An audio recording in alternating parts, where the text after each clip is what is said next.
Баршаңызға қайырлы күн, достар. Сіздермен бүгін қамыры өте үлпілдек болып шығатын жұмсақ, балалардың да үлкендердің де сүйікті тағамы сосиски в тесте дайындаймыз. Ең алдымен жып-жылы сүтімізге шекерді, тұзды, сұйық май және ашытқыны салып, барлығын жақсылап араластырамыз.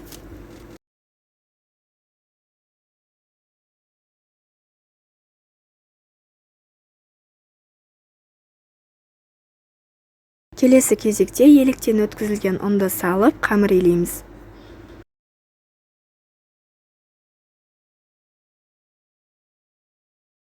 Достар, егер менің каналым ұнап жатса, видеоларыма лайк басып, подписка батырмасын басып, тіркеліп қоюды ұмытпаңыз.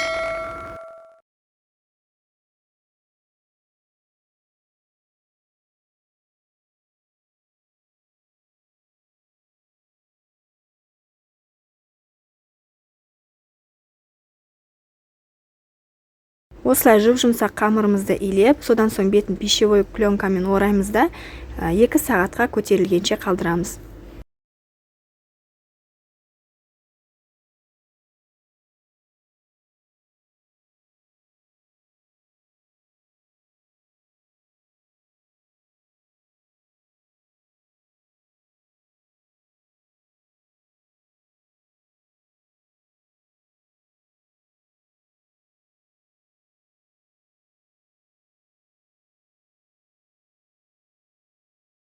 Қамыр осылай көтерілгеннен кейін пленкаға жабысқан бөліктерін қолымызды кішкене сұйық майға батырып, осылай алып шығамыз.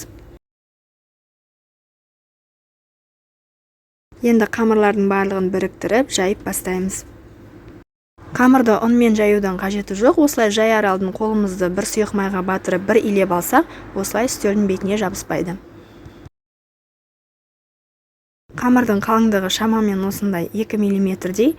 Енді 4 бұрыштығып жайылған қамырды ұзын-ұзын шамамен енін 2 см-дей етіп бөлеміз.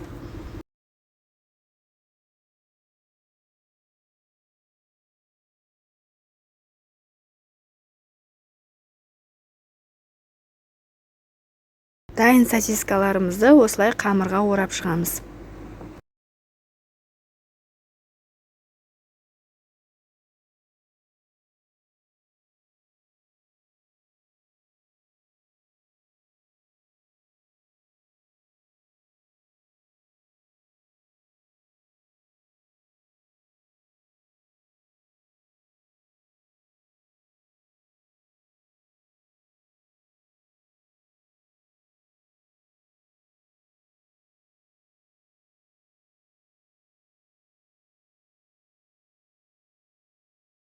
Енді сосискаларымыздың бетіне жұмыртқа жағып шығамыз, содан соң кунжут сепсек болады.